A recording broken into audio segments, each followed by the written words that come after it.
Et bonjour et bienvenue dans ce troisième épisode des histoires mal racontées.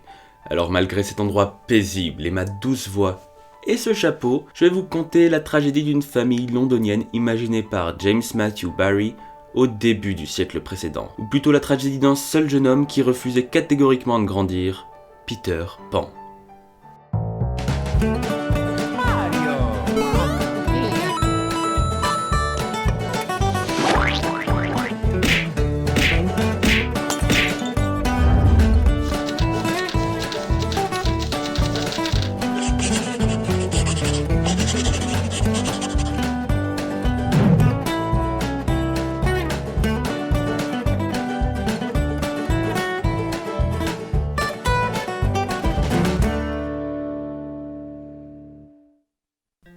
Alors Peter Pan c'est avant tout le personnage secondaire de l'univers de James Barrie dans le roman Le Petit Oiseau Blanc paru en 1902.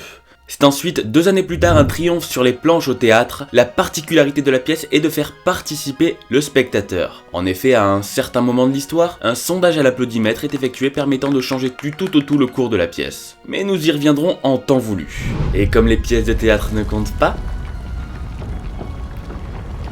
c'est de l'adaptation en roman dont nous allons parler. Peter et Wendy, paru en 1904, sur la base de cet ouvrage dont nous allons baser tout notre argumentaire. Maintenant, faisons le compte.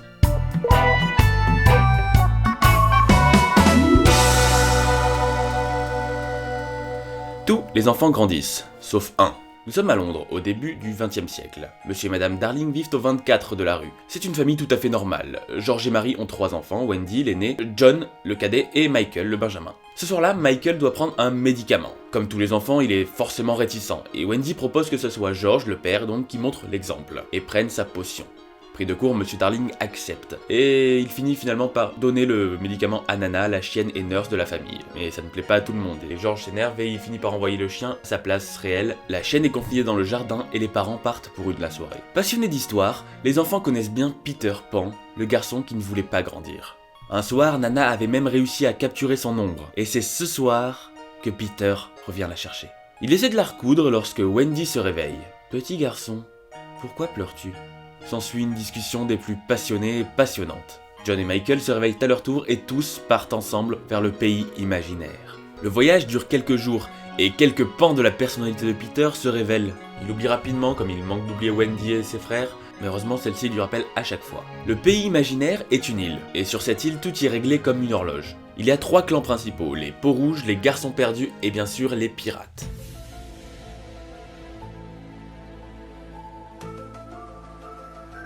Les Garçons Perdus cherchent Peter, donc les Indiens. Les Indiens cherchent les pirates, et les pirates, eux, cherchent les garçons.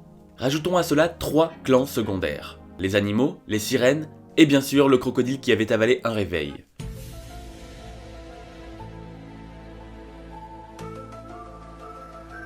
Les animaux chassent les Peaux-Rouges, les sirènes jouent avec les enfants, et enfin le crocodile chasse le capitaine des pirates.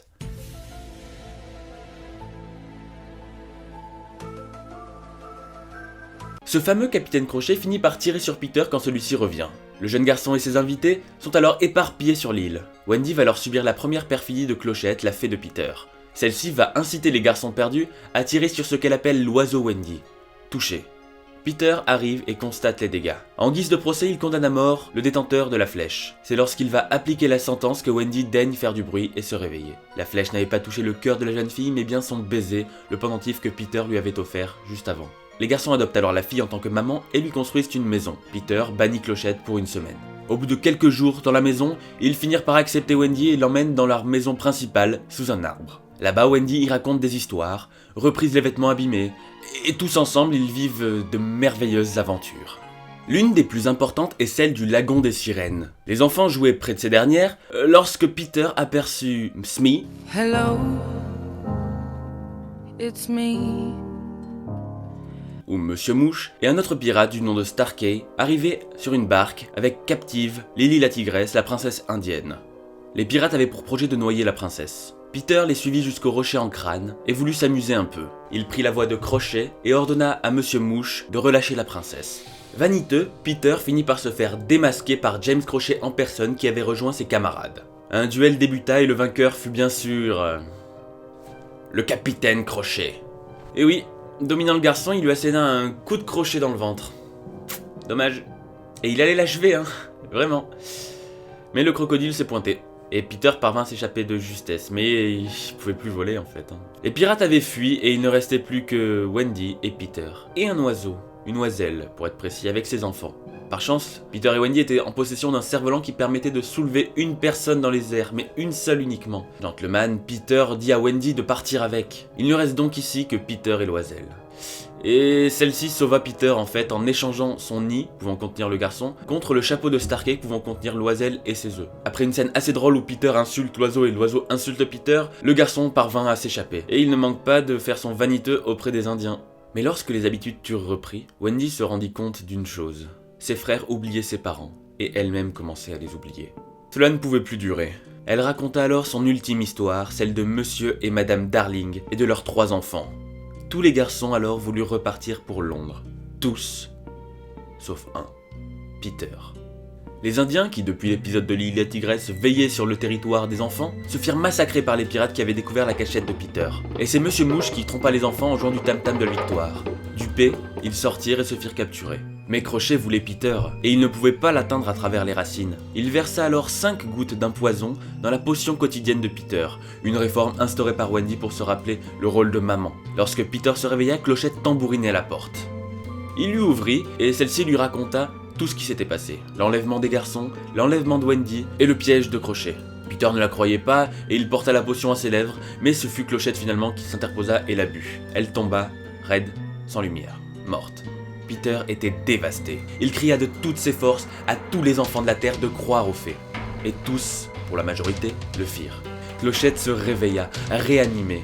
Il partit alors en direction du bateau pirate plus rapidement que jamais. Clochette à ses côtés, et le crocodile emboîta le pas, son tic-tac incessant s'étant arrêté. Cette fois, c'est Crochet ou moi. Wendy allait subir le supplice de la planche lorsque Peter arriva. Discrètement, il tua plusieurs pirates, se faisant passer pour un monstre qui entourait le bateau. Puis il sauva les enfants et engagea son ultime duel contre le capitaine James Crochet. Il le domina, plus gracieux que jamais, virevoltant dans les airs. Crochet, lui, était sidéré. Lui, obsédé par les bonnes manières, ne respectait pas ses propres règles, tandis que Peter, un jeune garçon, le faisait. Crochet était perdu. Cependant, il incita Peter à devoir lui donner un coup de pied afin de le vaincre. Peter le fit. Mauvaise manière. Ainsi périt James Crochet. Peter devint alors le capitaine du Jolly Roger et fit cap sur Londres. Une fois là-bas, Wendy et ses frères se glissèrent furtivement dans leur lit, mais leur mère ne les aperçut pas tout de suite. Presque vexés, les enfants finirent enfin par se découvrir. George Darling sortit de la niche où il estimait être à sa place depuis le départ de ses enfants et les serra dans ses bras. Les garçons perdus apparurent alors, accompagnés de Liza, la femme de maison. D'abord réticent au niveau des dépenses, George de Darling finit enfin par tous les adopter. Tous, sauf un. Seul spectateur extérieur de la scène, Peter contemplait le seul bonheur auquel il n'aurait jamais accès. Il promit à Wendy de revenir chaque printemps, mais finalement il le fit que très rarement, pouvant oublier son ami, des années durant. Fin. Et là vous me direz bien sûr, mais Paul, tout le monde connaît cette histoire. Et je vous dirais que oui, en fait, oui, effectivement, c'est à peu près pareil. Je trouve que la popularité du roman a très peu influé en fait sur l'histoire originale. Tout réside dans les détails, et des détails, il y en a une tripotée. Donc on va faire un petit jeu. Quel est, quand je vous dis Peter Pan, pour vous, votre adaptation de référence ?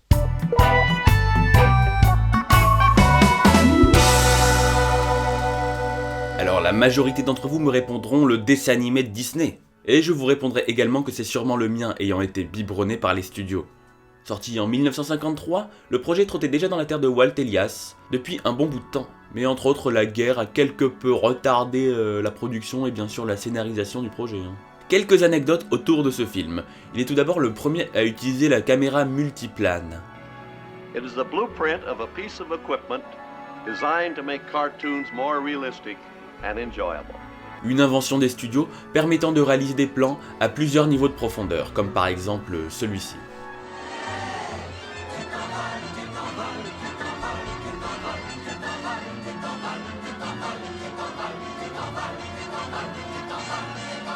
Enfin, tous les membres du conseil des 9 sages de Disney ont supervisé une scène de ce film.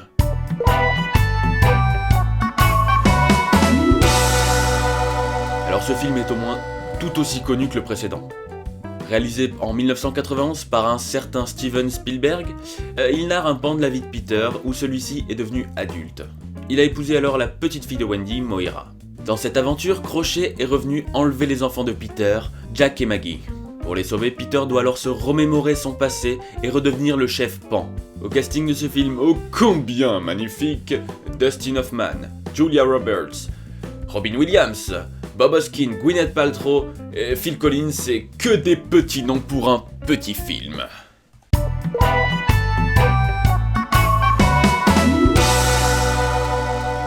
Les un peu plus jeunes auront peut-être une autre référence, comme par exemple le film de 2003, réalisé par P.J. Hogan. Peter Pan y est incarné par Jeremy Sumpter et Wendy par la sublime Rachel Hurtwood.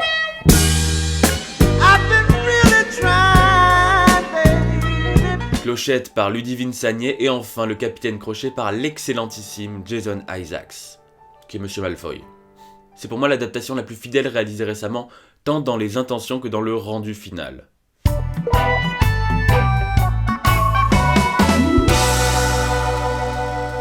Enfin, les très jeunes ne connaîtront sûrement que Pan, sorti l'année dernière en 2015. Ce film a pour mérite de donner une origine à plusieurs personnages dont Peter lui-même, le Capitaine Crochet et bien d'autres. Bon, tout n'y est pas extrêmement fidèle, c'est ce que je peux lui reprocher, mais on y reviendra un petit peu plus tard. À présent, on va enfin pouvoir jouer. Ouais. Donc si je vous demande comment se rendre au pays imaginaire, qu'est-ce que vous me répondez? Et tout droit jusqu'au matin. Bon, duo, carré ou cash? Carré? Première étoile à gauche et tout droit jusqu'au matin? Ou première étoile à droite et tout droit jusqu'au matin? Et la bonne réponse était... en image. C'est là-bas, Wendy. La deuxième étoile à droite et tout droit jusqu'au matin. Ah, on me signale dans l'oreillette qu'il y a peut-être une erreur. En effet, on se trouve devant un paradoxe. L'étoile serait à la fois à droite et à gauche. Et donc il y a bien une solution. Alors que nous dit le roman? Alors voyez, j'ai un chapeau vide. Un roman. Alors page 41, page 41, page 41... Ah, page 41, oui, il y a la réponse, page 41. Alors... ça ne fait rien, répondit Peter la gauche serrée. Elle lui demanda où il vivait. La deuxième à droite, répondit-il, puis tout droit jusqu'au matin. Quelle drôle d'adresse. Bref. Et oui, Spielberg nous a menti. À tous. Et j'avoue que je comprends pas pourquoi en fait, parce que c'est simplement une erreur. On reste dans la même veine, et on parle du Capitaine Crochet. Dans le film de Steven Spielberg, Mouche dit « Applaudissez-le des deux mains, parce que lui n'en a qu'une ». Quelle imitation. En effet, comme son nom l'indique, le Capitaine Crochet porte un crochet. Ouais, sérieux. Je te jure. Tu me crois pas? Mais à quelle main il la porte? On refait la même chose, hein, carré. La droite ou la gauche? Réponse en image.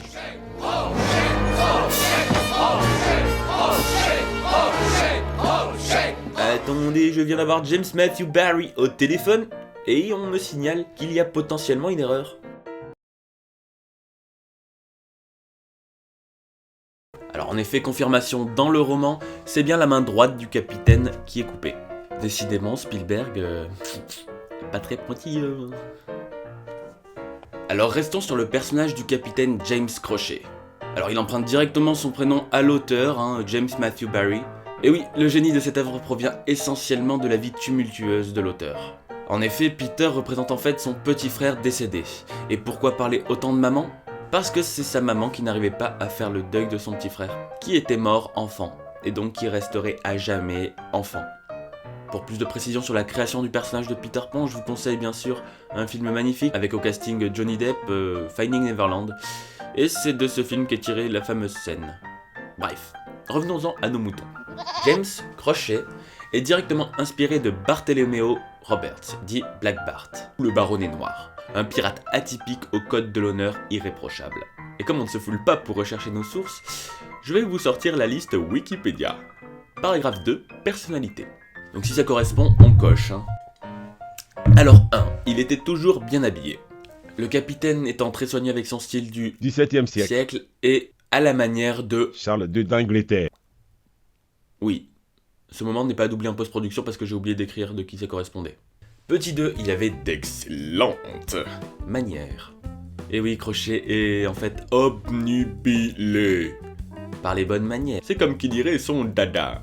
C'est même son plus grand combat contre Peter. Crochet souhaite vraiment être meilleur que l'enfant dans tous les domaines et surtout dans celui-ci. Il est même satisfait dans sa propre mort, lorsqu'il pousse à la faute Peter. Et Peter Pan de 2003 le montre très bien, Crochet est un homme distingué, un gentleman vraiment. Quant au Hook de Steven Spielberg, il est obsédé par la bonne et due forme, Peter. C'est sans doute donc le plus maniaque d'entre tous et en cela, c'est le Crochet le plus proche du roman. 3. Il ne partageait pas sa cabine avec n'importe qui et ne violait uniquement les filles de plus de 15 ans. Quelle classe. Démontrant un certain code de l'honneur, bien sûr. Puis bon, après tout, c'est Crochet qui accompagne Wendy dans la fin de son adolescence. Elle devient donc une femme en le fréquentant. Là encore, on est vraiment très proche du Crochet original. Bon, vous l'aurez compris, on va pas faire toute la liste, mais en gros, ne boit pas d'alcool, belle écriture manuscrite, amateur de musique classique, jusqu'à sa mort même, où il souhaite être jeté à la mer. Et Crochet, lui, il finit dans la gueule du crocodile, sous l'eau. Le Baronnet Noir est le pirate qui a inspiré le Capitaine Crochet. Et bien sûr, comme cette réplique je ne l'ai pas prise de nulle part, je vous invite à aller voir le point culture sur les pirates, mais bon, je n'ai même pas à le présenter en fait. Conclusion, tous les crochets de toutes les adaptations livrent une vision juste du personnage. Il est d'ailleurs considéré comme l'un des méchants les plus charismatiques du siècle dernier. Il est complexe, drôle et humain. Il est l'opposé du gentil, mais ça ne le rend pas forcément toujours méchant. Non. Oui, en effet, si Crochet n'est pas toujours le méchant de l'histoire, c'est parce que c'est un humain en fin de compte. Et tous les humains ont leurs propres faiblesses, aussi tristes soient-elles. Son rival en revanche, lui, il n'est pas toujours humain en fait. En effet, Peter Pan fait preuve d'une cruauté déconcertante à de nombreuses reprises. Tout d'abord, il manque d'oublier Wendy lors de leur départ vers le pays imaginaire. Ensuite, il est à deux doigts de tuer Slightly, ou Bonzig, lorsqu'il apprend que la flèche ayant touché Wendy était la sienne. Et que fait-il des enfants lorsqu'ils grandissent ? Il les fait disparaître. Concrètement, il doit sûrement les tuer. Ça devient des pirates quand ils grandissent. Et encore tuer, ce n'est rien. Peter peut se montrer bien plus cruel que ça. Il se transforme quelquefois en un vrai tyran, un tortionnaire.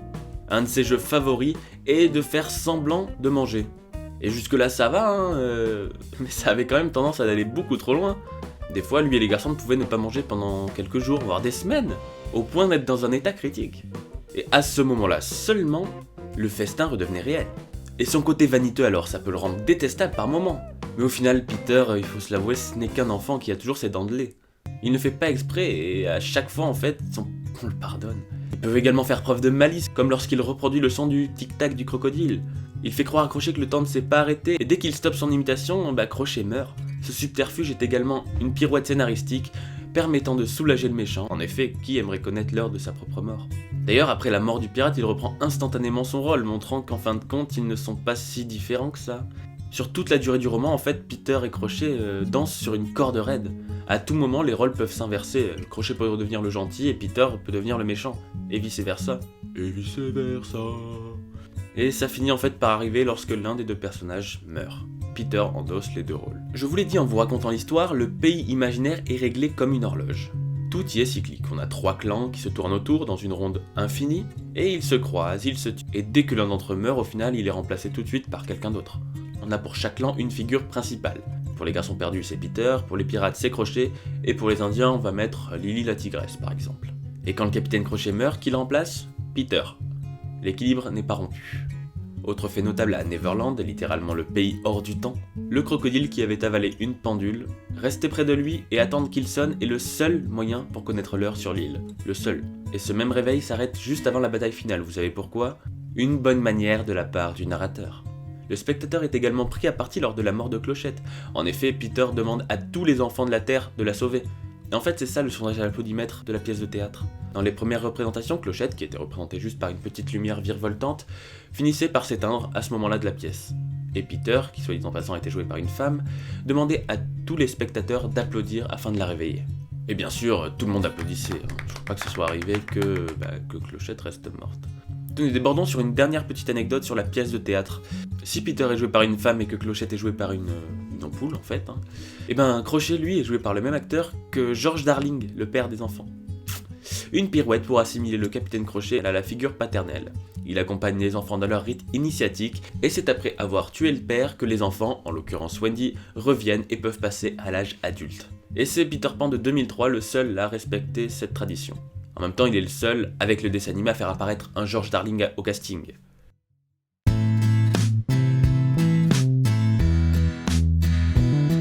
Mais donc, qu'en est-il de la concordance des films avec le roman? Faisons par ordre logique, les deux Peter Pan qui sont des adaptations directes du roman, le dessin animé et le film de 2003.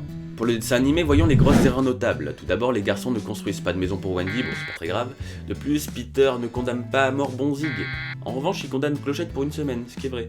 Ensuite, les garçons se font kidnapper par les Indiens, ce qui n'a pas du tout lieu d'être en fait dans le roman. D'ailleurs, Exit le troisième pirate lors de l'épisode de Lily la Tigresse, on remplace directement par les personnages principaux, Mouche et Crochet.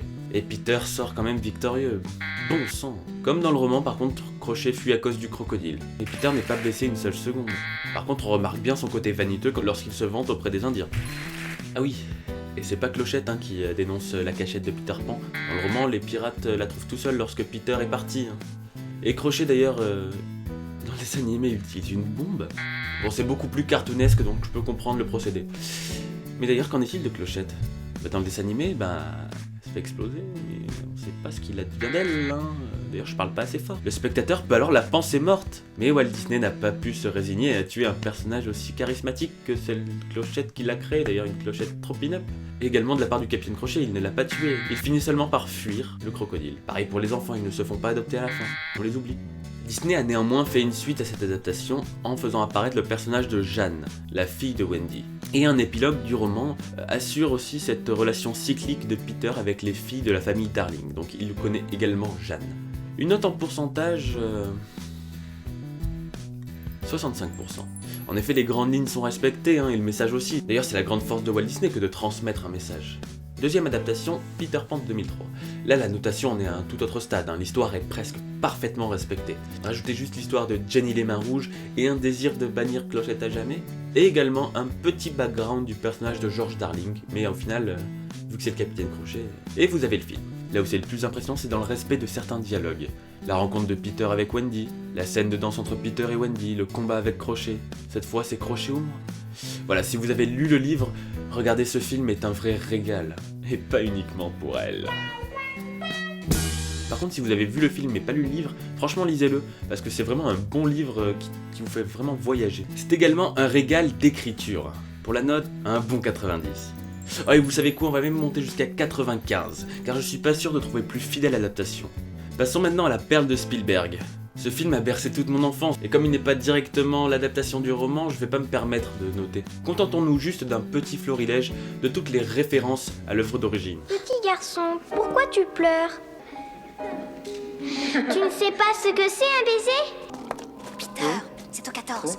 N'oubliez pas que vous êtes en Angleterre, le pays des bonnes manières. Liza! C'est ce que j'ai dit. Je suis désolé de devoir rompre le charme, mais je dois vous enlever grand-mère Wendy ou elle va être en retard pour l'événement le plus important de sa vie. J'ai bu du poison à ta place. Tu m'appelais Clochette. Tu as tout oublié? Exactement, Peter. Seconde étoile à gauche et tout droit jusqu'au matin. Le pays imaginaire. Voilà la cicatrice de votre coup de sabre dans l'incident de Lily la Tigresse, vous vous rappelez? Fatigué de tuer les Indiens, les enfants perdus, j'en ai tué pratiquement toute ma vie. Je veux tuer Peter Pan. Je veux le tuer. Non, mouche. Aucun enfant ne m'a jamais aimé. Tout le monde dit c'est grâce. Bénis ce repas, Seigneur. Grâce! Mange! Ça rime à quoi? Où est la nourriture?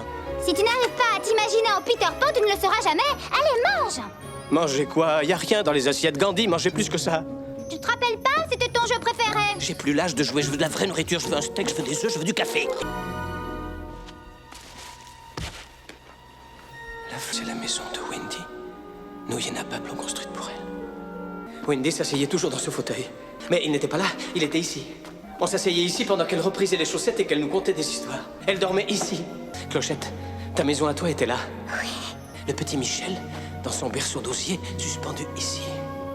Elle qui ne se fermait pas sur moi. C'est comme ça que j'ai connu Wendy. J'ai poursuivi mon ombre dans sa nurserie. Je voulais que mon ombre et moi, nous ne formions plus qu'un. Petit garçon. Pourquoi tu pleures? Je suis revenu souvent voir Wendy. Toujours au printemps.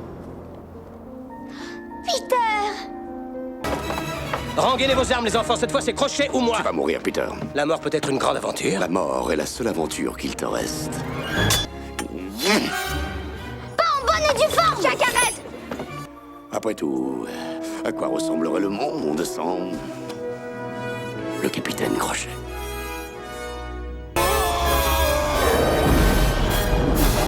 Je les ai vus dans leur lit si souvent dans mes rêves qu'à mon réveil, ils... Maman! Maman! Jack, Moira. Et voilà, tes aventures sont terminées. Oh non. Vivre. Vivre va être une bien plus grande aventure. Enfin, petite mention à Pan, le film de 2015 qui tente de donner un background aux personnages principaux. Peter, Clochette, Zig, Crochet... Et pour moi en fait ça n'est pas vraiment réussi, je trouve que le film s'éloigne vraiment beaucoup trop de l'esprit original du conte. Mais je vais lui soulever un point positif, c'est vraiment de donner le réel impact au phénomène de création de faits.